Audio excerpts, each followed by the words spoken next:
Hi, and welcome to our personal enrichment series online. Tomorrow is National Banana Bread Day, so tonight we're going to make some banana bread. And the recipe I'm using is actually a gluten-free recipe. I try to do gluten-free as much as I can. Sometimes it's not easy, but I do think I feel better when I'm eating gluten-free. And gluten is the glue that holds baked goods together, and it's found in all grains, but a lot of people have problems with wheat gluten, so they'll avoid any products that are made with wheat or have wheat gluten in them. And there's a lot of different gluten-free flours on the market. I have a blend that I make up myself that I got from Nicole Hun with Gluten-Free on a Shoestring. And that's actually where I get a lot of my recipes from as well. And they always tend to turn out really good, so. But we're going to start out with 2 cups of gluten-free flour. And there's different types of gluten-free flour out there. Some you might find is better for some products than it is for others. So it's always good to have a different variety of gluten-free flours available. Some might make better cookies, some might make better cakes. Just depends on what you're using it for. Okay, so we have 2 cups of gluten-free flour. I already have xanthan gum in my flour, so I don't have to worry about that. And we need, let's see, kosher salt. 3/4 teaspoons of kosher salt.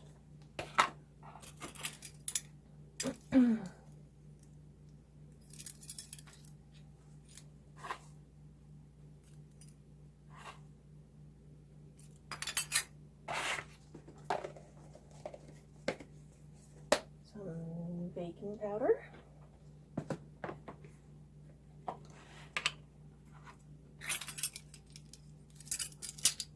Teaspoon of that.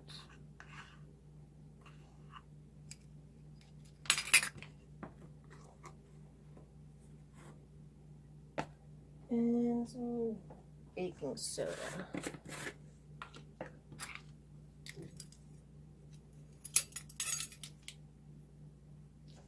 You may wonder about my container that I have my baking soda in. I just have a container that I had saved from another product.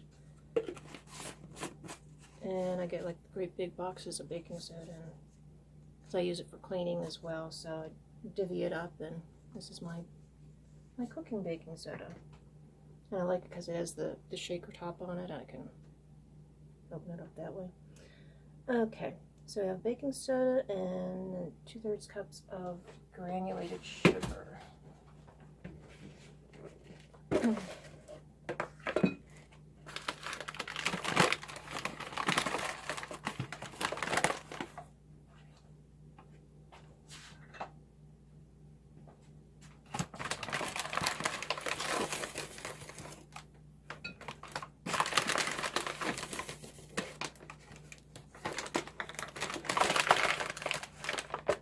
Okay, so once we have all of our dry ingredients together, I'm going to go ahead and mix those through.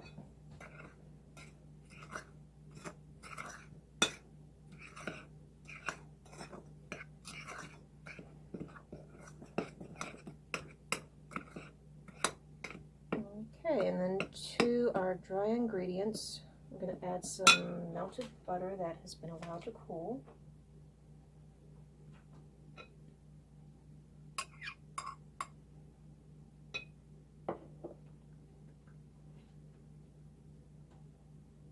We have 2 eggs.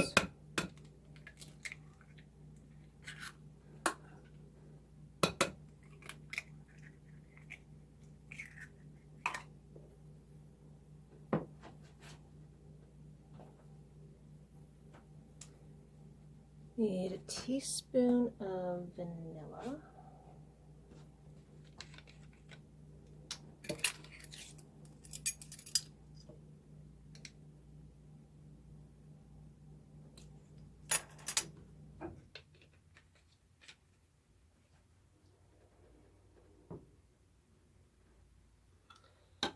And the sour cream. I actually substitute plain yogurt for the sour cream, as I generally have that on hand. And you get the same effect with the plain vanilla or plain yogurt.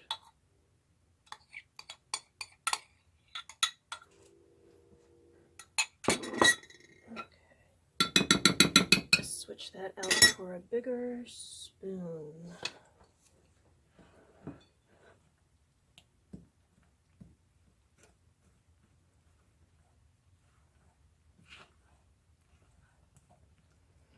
I'm going to mix this up till it's combined.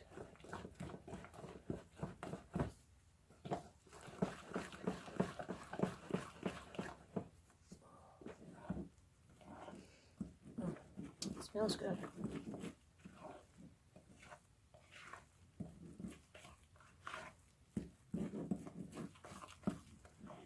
Okay.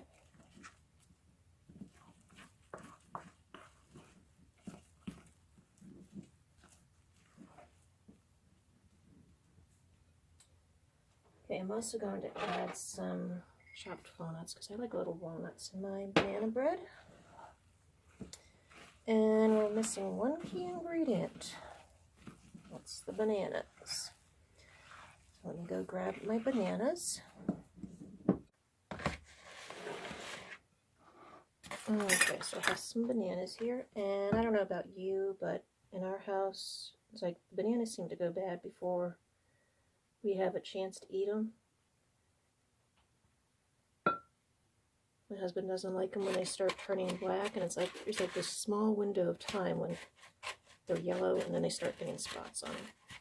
And I can't eat them all the time, so what I tend to do is throw them in the freezer. And you just peel them. You can probably even dice them up if you want to, and just throw them in the freezer. And then anytime you want banana bread, you have some bananas on hand and ready to go. Or you can use it in smoothies. Makes great banana smoothies to go with that plain yogurt that I keep on hand. Okay, I'm going to just smash those up a bit. I actually don't mind a bit of chunk in my banana bread, so I'll go ahead and add that to my bowl.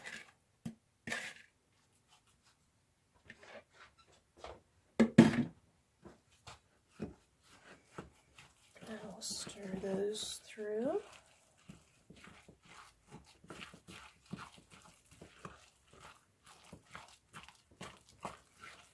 You may notice that this is a bit thicker than a normal banana bread might be. Gluten-free cooking can be really temperamental, so it's like the ingredients have to be just measured just precisely. And when you're doing cakes or nut breads like this, the batter does tend to be thicker, and that helps. That's because the flour reacts differently than a wheat flour would, and this helps to build the structure. Okay, so that looks good.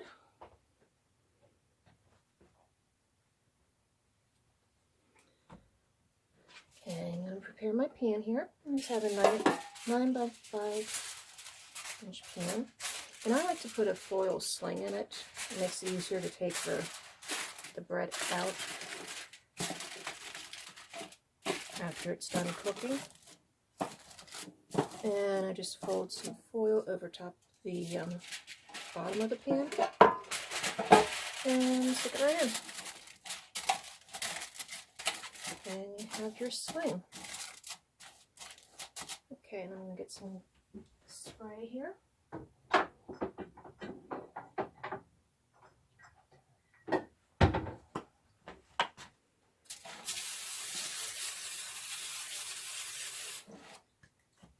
Okay. And we can put our batter in.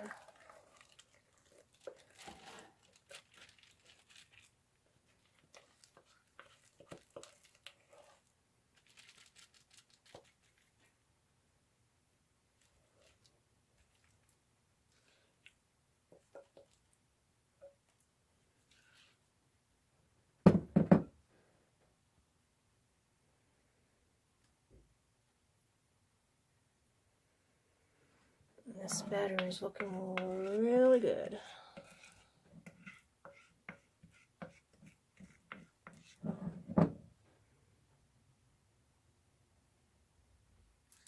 Now just smooth that out a little bit.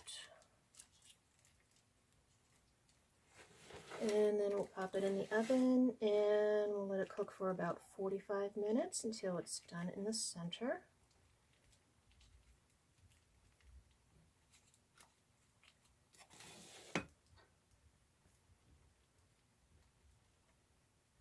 Okay, so we'll be back after this is done baking.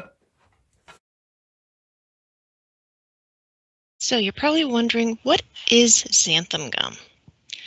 You mentioned it in the recipe. I've seen it listed on ingredients for other things. What is it? Is it some sort of chemical that we shouldn't be eating? Well, let's watch this video to find out what xanthan gum is and how it's created.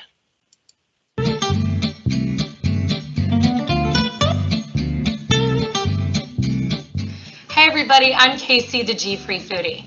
People ask me all the time about xanthan gum, what it is and why is it in my food.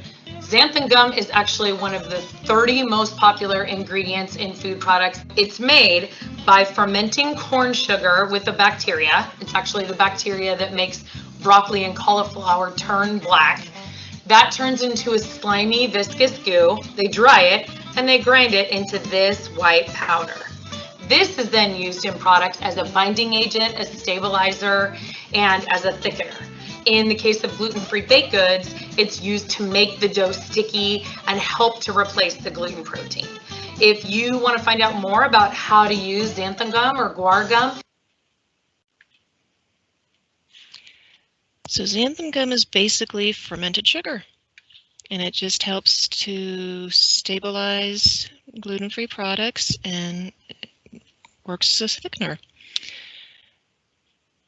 And I learned that it was actually discovered by a woman scientist, so that was pretty cool to figure out or discover. And that was back in like 1960 that she was working, so it's been around for a long time.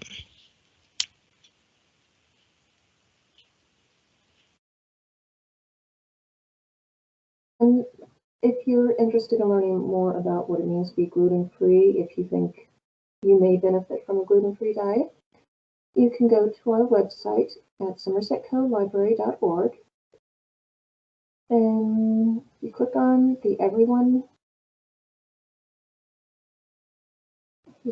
box there.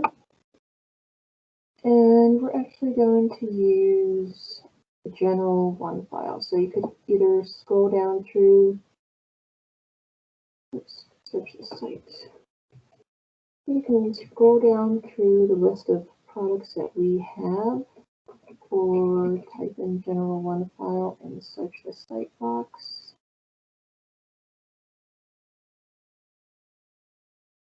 And I'm already signed into it, but when it comes up, you will probably have to enter in your library card number. And if you need a library card, feel free to contact us. We do have a handy form that you can start the process through our website.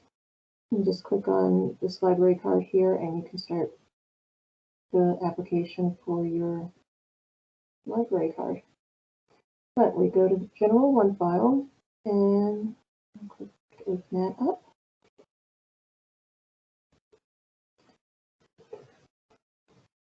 And it will open up as part of the Power Library. And it will open up with this search box. And I just typed in gluten free, and you can see it starts populating with the list of suggestions. I'm going to get recipes, and more about different products. I'm going to do the gluten free sensitivity.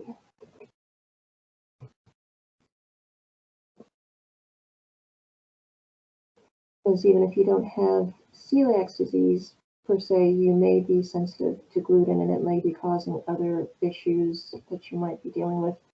It can cause issues with your hormones, can cause issues with your thyroid. So if you are suffering from one of those conditions, you might want to look into this.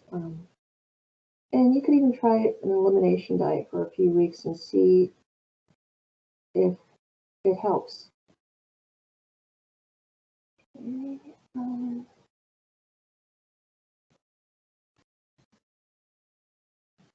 so several different articles available. Gluten sensitivity. I think the first time I did this search, I did gluten-free sensitivity of gluten intolerance. That's what I did the last time. And I came up with, there were 1,000 different magazine articles. Let's take a look at what we have under gluten sensitivity here. So we have an article that says the existence of non-celiac gluten sensitivity is confirmed. And when you click the article, you can either save it to Google Drive or Microsoft OneDrive. You can email the link to yourself. You can download the article or print the article out.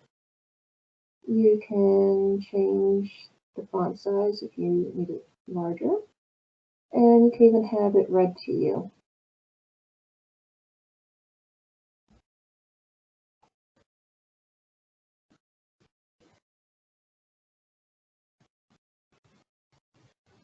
So this is going on about a study that was done with 61 adults who do not have celiac disease or wheat allergy, but believe that ingestion of gluten-containing food was cause of their intestinal symptoms.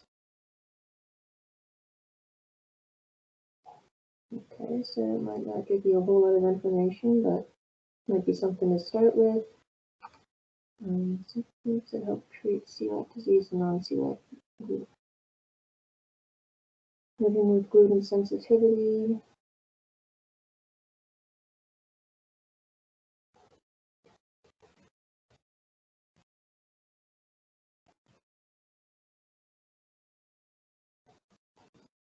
Celiac disease is a genetic autoimmune disease in which the body reacts to the ingestion of gluten, which is found in wheat, barley, and rye, and damages the small intestines and interferes with the absorption of important nutrients. Tests for celiac disease are negative, and a wheat allergy has been ruled out, but symptoms, let's see, how do you know if you're gluten sensitive? Continue, gluten sensitivity may be the culprit. Much less severe reaction to gluten is estimated to affect as much as 6% of the population.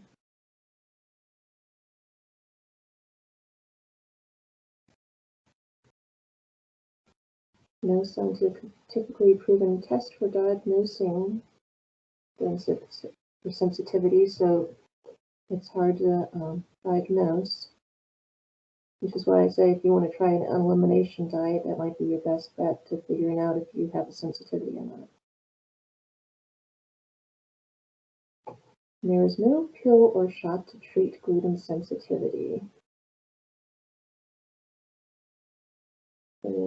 This dietitian recommends strict gluten-free diet for people with sensitivity.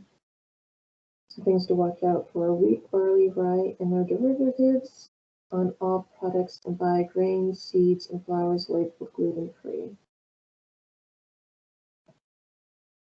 And they have a list here of gluten-free do's and don'ts. And some of the don'ts are probably going to surprise you because they're things that you wouldn't even think would have wheat in them. But a lot of times wheat is used as a filler or as a thickening agent. So something I love buckwheat pancakes, and I can eat those because even though it's buckwheat, it does not contain wheat. So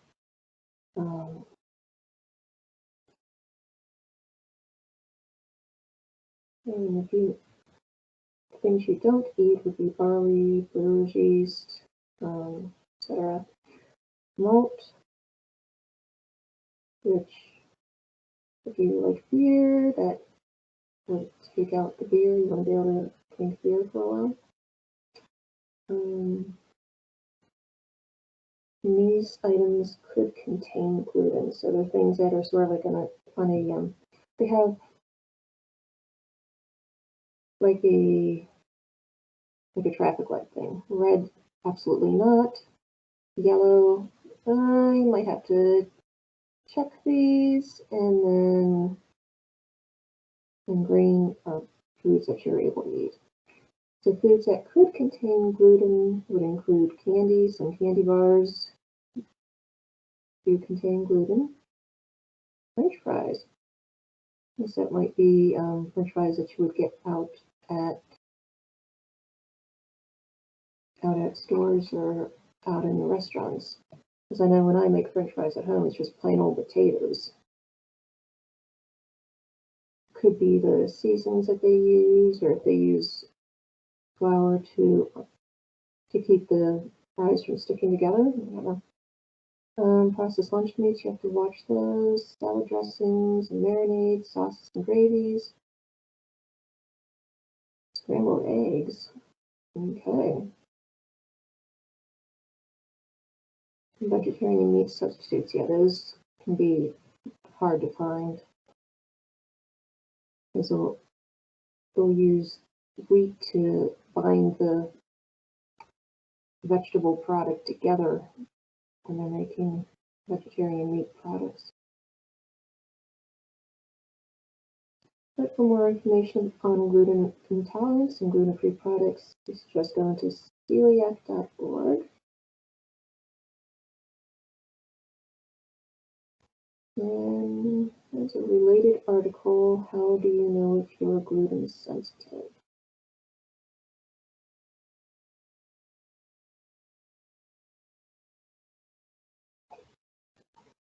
So, more like this. So if you found this article interesting, you might want to try some of these other articles as well. And view all related articles. It gives you a nice variety of articles that you can read, get more information. But that is gluten-free, or gluten sensitivity. And feel free to do some more research on your own. Like I said, just go to our website, somersetcolibrary.org, and click on one of the databases that we have available for you free with your library card. And let's get back to our bread. So after 40 minutes, I checked my banana bread and the toothpick came out clean. Do the toothpick test. Insert it in the middle. If it comes out clean, it should be good. You don't want to undercook your gluten-free items, because if you do, the middle will sink in. I've had that happen several times. And then you just let it cool in the pan for about 10 minutes. You can take it out and let it cool a bit longer on a wire rack. And then you can slice and serve. And I cannot wait, so let me grab a knife.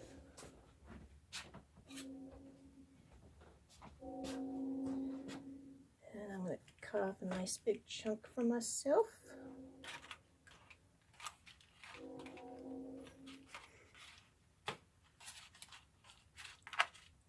And see, it's still a little moist in the middle. Once it cools, it'll firm up a little bit more. It'll cook a little more. Of course, you have bananas in there too, so it'll keep it nice and moist. That is our banana bread.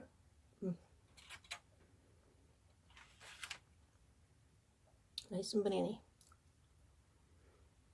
You might even want to try adding a little bit of cinnamon, maybe a little nutmeg to it. Perfect. And that's our banana bread for tonight.